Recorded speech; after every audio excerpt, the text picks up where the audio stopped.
Good morning, everybody. Happy Halloween from the Meta Cafe.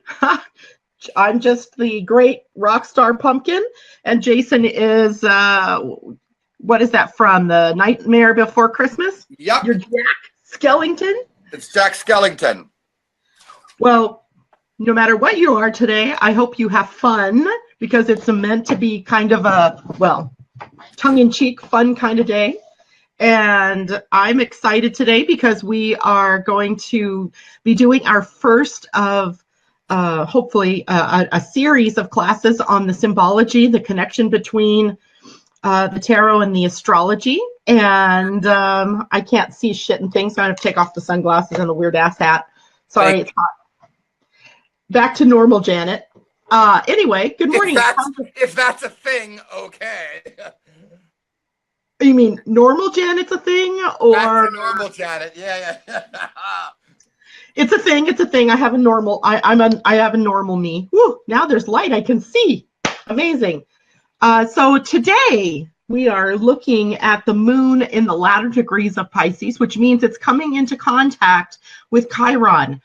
Chiron, the planet that represents wounding and our journey to healing, and also sometimes the one thing I was just talking about this yesterday with a client about how it seems that Chiron is one of those kinds of planets that is a pain in my ass. It is a pain. It is a pain in our butts because it really literally allows us to do things better for other people than it is we can do for ourselves. So, for example, if you're a great financial planner, but your finances are in the toilet kind of thing, right? Or you're the bomb healer, but you're, suffering all kinds of health issues yourself.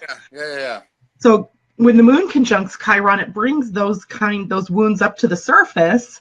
So at some point today, you may be dealing with, or maybe have already begun to deal with it this morning, the fear, the core wound that you yourself are experiencing. And of course, Chiron didn't come into play until 1978. For people like you and me, Jason, who are of an elevated age, that means that we were at a certain age. Like I would have been 16 when when the wound started. You would have been less than that. 68 to 78. So you'd have been about 10. So if you look to the age that you were in 1978, you might be able to pinpoint what event triggered your Chiron wound. Now, of course, if you were born 1978 or later, which a lot of you have been, then you were born into the wound. And so it's probably pretty obvious to you or maybe not so obvious. Maybe it isn't so obvious for those people yet. I'll have to let you in on that secret as I do more younger people in their readings. Anyway, hi guys. Hi Christian. How are you out there? I'm going to put up his saying hello. It's good to see you. Did you miss my rock star hat? I believe he's on vacation right now in the Dominican Republic. I think he got back yesterday. I saw a map with his saying he was coming back home. Yes, you're better at that sort of stalking than I am. Facebook stalking, yes. So anyway, today could be a mixed bag sort of day, creative and highly intuitive, but also dealing a little bit with the wound that might be coming up. And I'd say, screw the wound, let it go out and have a good time, enjoy the holiday.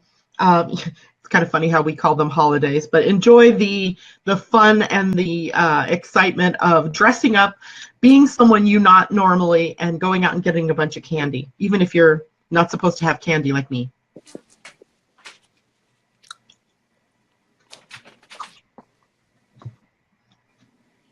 So Jason with his birdie cards on his shoulder. Oh God. Oh dear, I hate it when he says that. Are you ready for this bullshit? Yep. Hey, the death card! Woo-hoo-hoo! Now, out of 70-something cards here in the deck, folks, I pulled the Halloween card. The Halloween card. This is the card that signifies Halloween. Now, that's crazy shit right there. That is crazy. You saw me pull it off of my shoulder. I mean, there's just no... Wow. Okay, so, this is a perfect segue because Janet and I are very proud to announce that tonight is the maiden voyage of a free class we're giving. We will be doing it on Be Live or Zoom. I can't remember. We're doing it on Be Live tonight. So we're doing it on Be Live, 6 p.m., which is my time, which happens to be Eastern time, and 3 p.m. Janet's time out there in Pacific time. We're excited. We're going to be talking about symbology. And today's card that we decided to launch with is the Death card. And what do you think got picked today, folks? Signifying Halloween, Hallows Eve, all the skulls. There's, of course, the snake of life. And then we have Kali, the great destroyer, and rebirth with the dove that is pure, coming right from the center, the solar plexus. Solar. And then we have people signifying the ancestors who've come before us and the lifetimes we have had to come before us to reach this point, and the spiritual deaths that we have had to have, because folks, this card ain't about physical death. It's very rare, if ever. When I get physical death, it's usually bing, bang, bang. We've got the tower next to the devil, next to the, it's just like a shit fest. This is not what this card means. This card is all about that rebirth. And that is what we're going to be talking about. We're going to be talking about the symbology. Janet's going to hit us hardcore with the Grecian and I guess we'd call that Thor. No, it's Celtic mythology. What is it? The one Roman. It's actually Roman and Greek mythology. Pluto himself is the ruler of this death card, and he's actually Roman. The god that in Greek that mimics him is Hades. And Hades is a different character a little bit in form and flavor than Pluto. So we're going with Pluto tonight. The gentleman that you have to pay the coin to get to Hades on the River Styx, he ain't a meaty fellow. He doesn't got a lot of meat on them bones. No, but this was really kind of an interesting thing. I mean, one of the purposes behind our doing this even is so that when you go to when you hear us talking about a specific card or a sign or a planet, that you can equate that with what the symbology is, and then looking at your own life, see how those symbols are playing out in your own life. I mean, that's the purpose. It's purely about the educational experience and allowing you to learn how to read your own chart or your own tarot cards. But if you understand the symbology of it, no matter when it pops up or where it pops up, you'll have the tools to be able to work with it. And so Halloween is the perfect time to begin this. Please understand, too, that the premise, the jumping off place for Janet and myself is one day on my show, I said to her online, I said, well, the language of the soul is images. The soul speaks and thinks in images, not in words. And Janet went, oh, you could see all the cogs sort of. And so she got it. And so that's what we're discussing, because these images have a numerological, they have a color chakral, they have a astrological, they have energies associated that our bodies, our minds, our souls recognize and become stimulated by. Yes, that's what we're going to be talking about. It's going to be just like my show, Titillating Tarot. We're going to be stimulating each other, except we won't even be in the same fucking room. Janet will be all the way out in the Washington State area, and I will be here in the New Jersey metropolitan area. I have so much information dating back to the Renaissance and prior to that with respects to the cards. I will, of course, be teaching my Cosmic Tribe Tarot, which is the deck that I primarily use, and I'll harken back to some of the more traditional, badly, how do I want to say, depicted pictures, but the mystery shrouded in them. Some of them don't even have numbers on them, Janet, for the number 13 of what we're going to talk about. I wish we could talk about black cats and other shit like, bats and stuff, but we're only going to talk about the stuff that are sort of the symbology of death, the skeleton, the Scorpio. No, but we're going to start the evening or afternoon. It's afternoon my time, evening your time. With something that I discovered yesterday about Halloween that our little friend Christian out there is going to find very, very, very, very interesting, as it involves triple numbers, triple digits, 111. And I had no number of the beast. No, not the mark of the beast, but the 111. And the pillars on either side of that, creating a portal, which lifts the veil on Halloween.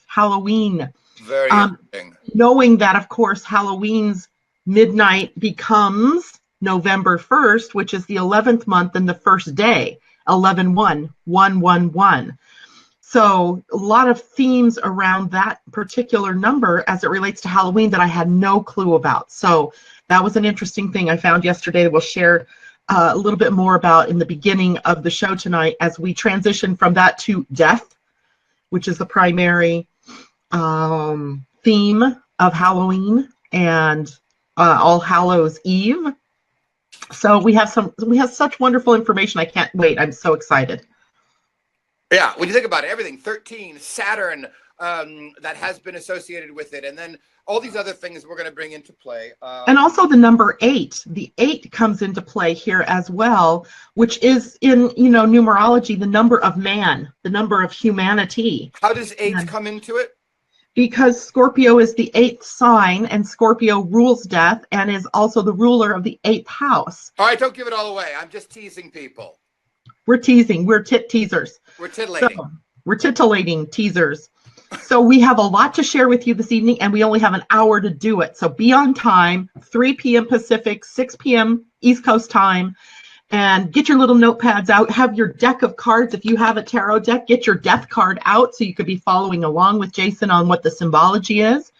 Even if it's not the same deck as his, maybe see what yours looks like compared to his. Yeah. And hear his wisdom on what symbols should be on that card versus which ones are often left out of that card. Right. And we'll just have ourselves some fun. Remember, today is Death Day, and death means rebirth, and there's no pain in that, unless, of course, you allow it to hurt you. Can you imagine people taking like sound bites and snippets of us, like little gifs, like one of you saying, "Today is Death Day," like little sweet Pollyanna, "Today's Death Day," and that's special. Well, if that's the case, let me put back on my Halloween gear, my craziness hat with my rock star sunglasses here. Excellent. I love it. All right. Well, listen, I look forward to seeing you later, Tata, and discussing death. Happy Halloween, everybody. Have a great day. We'll see you this afternoon. Bye. Bye.